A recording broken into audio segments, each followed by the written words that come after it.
Les vraies voix Sud Radio, 17h-20h, Philippe David. Retour des vraies voix avec Philippe Bilger, Caroline Pilastre et Mathieu Slama. La une de Paris Match montrant Éric Zemmour et Sarah Knafo enlacés dans la Méditerranée fait scandale. C'est en effet la première fois qu'un présumé candidat à la présidentielle est outé pour infidélité en une d'un magazine. Une qui montre que tous les coups vont être permis pour la présidentielle 2022, alors que la présidentielle 2027 s'est jouée sur le désengage par les médias d'un des principaux concurrents d'Emmanuel Macron, François Fillon, et par une quasi-unanimité de ces mêmes médias pour soutenir Emmanuel Macron. D'où notre grand débat de 18h30. Une de Paris Match, comme il y a 5 ans, les médias vont-ils tout faire pour que Macron l'emporte? Avec nous, Philippe Moreau-Chevrolet, communicant et prof à Sciences Po, bonsoir. Bonsoir. Et Bruno Cotresse, politologue, chercheur au CNRS et au CEVIPOF et prof à Sciences Po également, bonsoir. Bonsoir Philippe. Bonsoir. Allez, je vais commencer avec vous deux, Philippe Moreau-Chevrolet et Bruno Cotresse. 2017-2022, bis repetita? Alors, ce qui est clair, c'est que les médias comme Paris Match continuent à faire l'élection. Il y a une raison pour laquelle c'est le cas, c'est que en France, comme vous le savez, la loi interdit de faire de l'affichage électoral et de la promotion électorale. Du coup, tout le monde va vers les médias et Paris Match a un poids très important. Pourquoi ? Parce que c'est un média qui est très lu qui est en dehors de Paris, très lu dans les territoires. Donc, il couvre l'intégralité du territoire. Il est lu au moment de loisirs. Il est très prescripteur auprès des seniors qui sont les votants. Et puis, par ailleurs, ça représente une campagne d'affichage sur l'ensemble des kiosques de France. Une vraie campagne d'affichage. Et ça, pour un candidat, ça n'a pas de prix. C'est pour ça que Macron avait fait, je crois, 6 ou 7 couvertures de Paris Match l'année de l'élection, ce qui était évidemment un atout considérable pour lui. Et Zemmour, alors on ne sait pas si c'est un coup orchestré par ses équipes ou si c'est vraiment contre son gré, mais en tout cas, avec cette couverture, il a joué un coup assez fort pour s'affirmer comme candidat présidentiel. Bruno Cotresse, et après les vraies voix. Oui, alors c'est sûr que l'accès à une couverture d'un magazine qui est extrêmement lu, effectivement, dans les différentes catégories de la population, dans différentes strates géographiques de la France, évidemment, ça n'a pas de prix, effectivement, parce que pour s'offrir une telle campagne, il faudrait y consacrer des moyens extrêmement importants. Donc c'est certain que de ce point de vue-là, disposer ou bénéficier d'une très forte couverture sur un magazine ou sur un média qui est extrêmement suivi par des couches différentes de la population, c'est une ressource qui est intéressante. Alors après, ce qui est beaucoup plus compliqué, c'est de savoir quel effet ça va avoir. Il y a des effets qui peuvent être assez contractés. Ça peut effectivement bénéficier à Éric Zemmour parce que ça le fait rentrer de plein pied dans l'espace médiatique fort de la compétition présidentielle, et on sait que effectivement beaucoup de candidats vont faire la une ou chercher à faire la une de grands magazines comme ça, mais ça peut aussi avoir des effets tout à fait négatifs. Ça peut aussi le banaliser, lui qui veut s'inscrire en faux contre une manière de pratiquer la politique qui est justement lui veut représenter le combat des idées et non pas le star system de la politique. Là il est en même temps un peu pris en porte-à-faux de ce point de vue-là. Alors, le tout est de savoir si ces photos ont été prises effectivement à l'insu en total accord avec lui-même ou au contraire s'il s'agit d'une vraie paparazzade. Philippe Bilger. Je voudrais poser une unique question, mon cher Philippe, à nos deux invités que j'apprécie particulièrement. Est-ce que je ne vais pas me prononcer sur la couverture de Paris Match, mais je voudrais vous demander si vous ne voyez pas dans cette couverture la continuation et qui n'est pas une justification, entendons-nous, mais une explication du phénomène. Est-ce que la manière dont la présidence de la République, depuis un certain temps, s'est banalisée, est tombée dans la familiarité et la proximité? Premier point. Également, le fait que depuis 2007, des fragments de vie privée ont été divulgués parce qu'ils permettaient d'éclairer en quelque sorte le débat public. Est-ce que la couverture de Paris Match, par exemple, n'est pas la continuation d'un processus qui a commencé avec ces deux éléments que j'évoque? Philippe Moreau-Chevrolet et Bruno Cotresse. Alors, il y a une guerre qui est certaine entre l'Élysée et Éric Zemmour et à peu près, à vrai dire, la quasi-totalité de la classe politique. Pourquoi ? Parce que le système en lui-même, notre système, n'est pas vraiment fait pour des aventures individuelles de ce type. On voit bien dans la réaction du CSA qu'il y a un imprévu, qu'il y a quelque chose qui n'a pas été pensé. C'est-à-dire qu'on n'a pas anticipé le fait qu'un outsider avec un poids médiatique très important pourrait juste être candidat et avoir des chances d'aller au-delà des 10%, voire plus. Et du coup, ça a fait exploser un peu le schéma qui était le schéma que tout le monde avait anticipé, même à droite, qui était où on espère juste être troisième pour l'instant. Mais je vais laisser Bruno en parler beaucoup mieux que moi. Mais on a au fond, on avait l'attente d'un match Macron-Le Pen. On s'était un peu résigné quelque part à ça, alors que les 2 tiers de la population sont contre.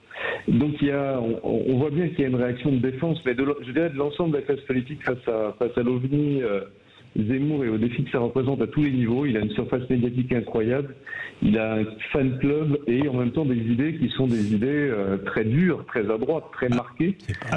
Donc c'est un cocktail assez avec lequel personne n'est vraiment à l'aise dans la classe politique française, pour être franc. Avant de donner la parole à Bruno Cotresse, comme on est nombreux, je vais donner la parole à Mathieu Slama. Et c'est Bruno Cotresse qui va lui répondre. Moi, je trouve qu'on est un peu à côté du sujet. Là, d'abord, cette une, moi, je la trouve déplorable. Enfin, honnêtement, moi, elle me choque, cette une. Je la trouve dégradante pour Éric Zemmour, pour la femme qui est aussi affichée sur cette une. Et pour son épouse. Pour tout, je trouve que c'est effrayant. Là, on passe une étape dans le déballement de la vie privée. C'est une chose, pour Paris Match, de faire une enquête sur cette femme qui est vraiment quelqu'un d'important dans sa campagne, ça c'est très bien, mais alors par contre de dévoiler des choses comme ça de la vie privée, moi je crois que c'est pas du tout mise en scène ou quoi que ce soit. Il y a quelque chose là qui est, je trouve, extrêmement inquiétant et dégradant. Et je voudrais juste dire très très rapidement, deuxième chose, c'est qu'en fait on va voir qu'il va y avoir le Paris Match, le directeur de la rédaction de Paris Match et le directeur de la rédaction du JDD. Bon, c'est un secret pour personne que c'est une sensibilité, quelqu'un qui a une sensibilité macroniste, et que le JDD et Paris Match, depuis le début du quinquennat Macron, ne nous mentons pas, et c'est pas une critique en soi, sont très favorables à Emmanuel Macron. Donc il y a quand même quelque chose là qui est très problématique. Et je finis juste parce que c'est vraiment important. En fait, moi je pense que tout ça sert Éric Zemmour, parce que on a le sentiment que la presse s'acharne contre lui, et j'ai l'impression en fait d'avoir Trump. On en reparlera peut-être après, mais j'ai l'impression d'avoir Trump en 2015, où on essayait de lui chercher des crasses dans sa vie privée, etc. Les médias faisaient etc. Et en fait, ça le servait. Et moi, je crois que tout ça, en fait, paradoxalement, ça va servir Éric Zemmour. Alors, Bruno Cotresse, vous avez entendu ce que disait Mathieu Slama. C'est vrai que Hervé Gattegno, on peut dire qu'il a une forte sensibilité à La République En Marche. Et si on ajoute le fait, Bruno Joly, mais si on ajoute le fait que Paris Match, qui fait partie du groupe Lagardère, a bénéficié d'un prêt garanti par l'État de la bagatelle de 465 millions d'euros, est-ce que c'est pas quelque part un peu une manière de rendre la monnaie de la pièce, si vous voyez ce que je veux dire? Ça joint l'utile à l'agréable, la sensibilité et l'urgence économique. Bon, c'est certain qu'il ne faut pas être naïf en politique du point de vue de l'utilisation des coups de billard à 3 ou 4 bandes. De ce point de vue-là, effectivement. Mais je dirais que si je me concentre un peu sur le sujet qui est qu'est-ce que ça traduit de notre vie politique, je partage l'avis de Philippe Bilger et de Mathieu. Je trouve qu'aussi, effectivement, ça traduit quelque chose qui est quand même pas top, pas terrible pour le débat politique français.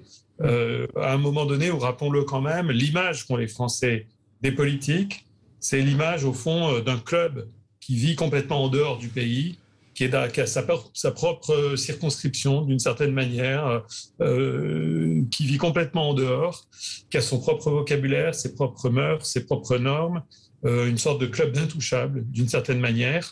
Et c'est vrai que malgré l'élection d'Emmanuel Macron de 2017, cette image qu'ont les Français de la vie politique et des personnalités politiques n'a pas fondamentalement changé.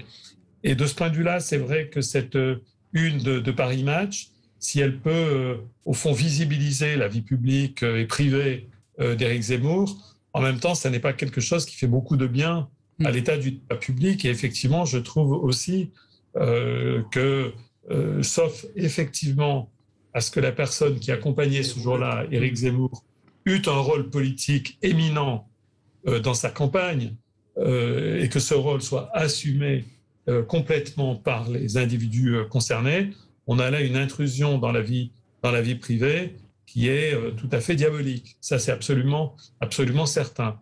Les effets pour Éric Zemmour sont très difficiles à mesurer. On ne peut pas les mesurer tout de suite aujourd'hui, me semble-t-il.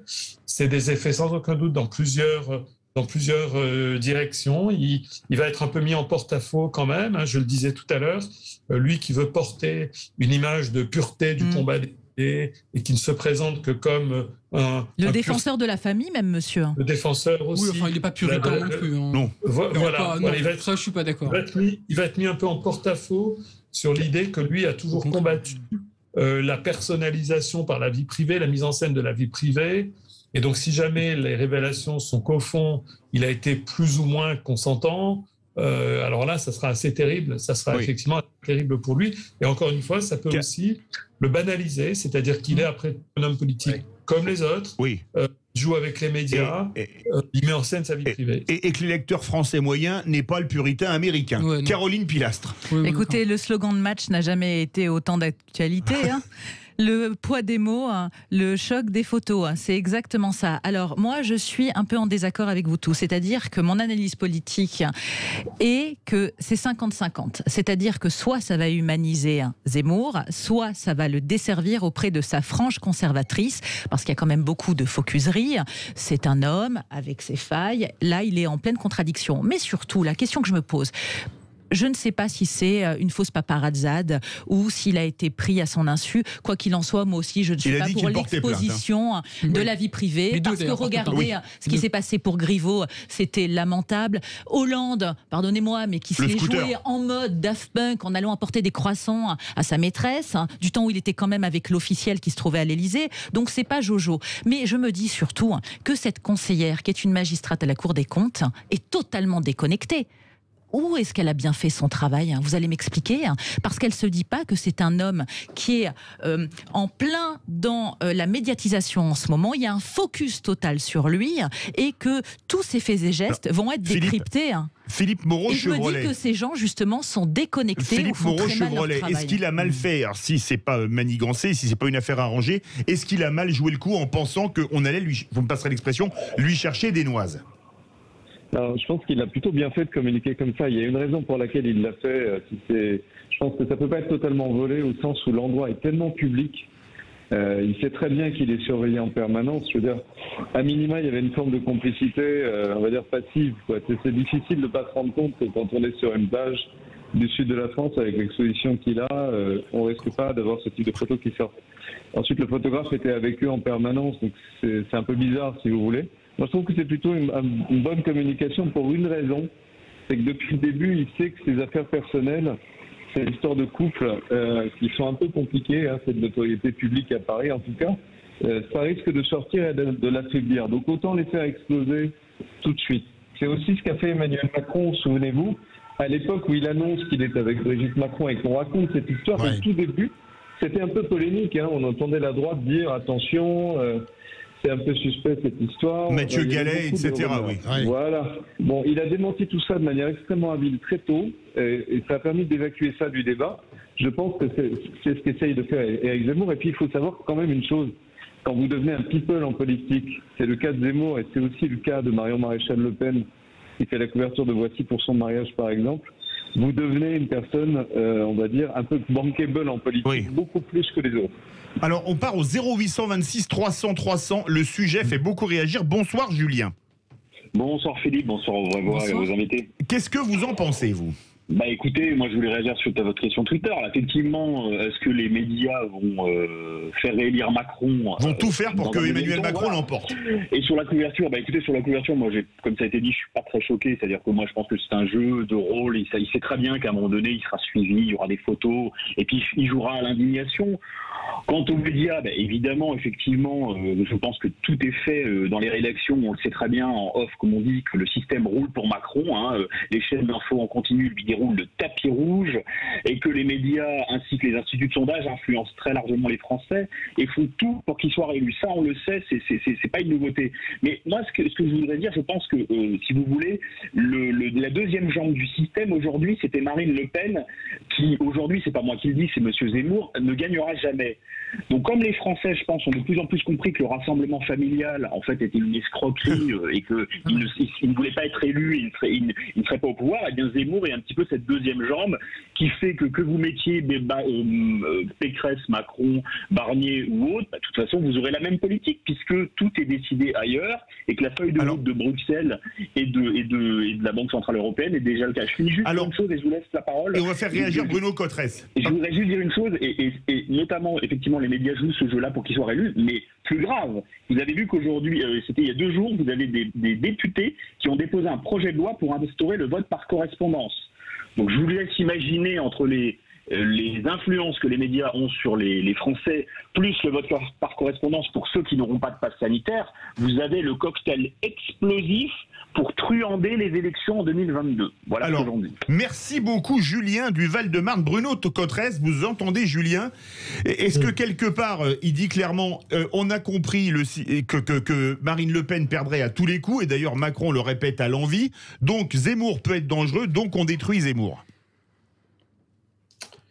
Je pense que d'abord, il faut toujours prendre le recul que si les médias sont effectivement un acteur central et du débat public et politique, les médias ne font pas l'élection. Voilà, il faut vraiment le redire.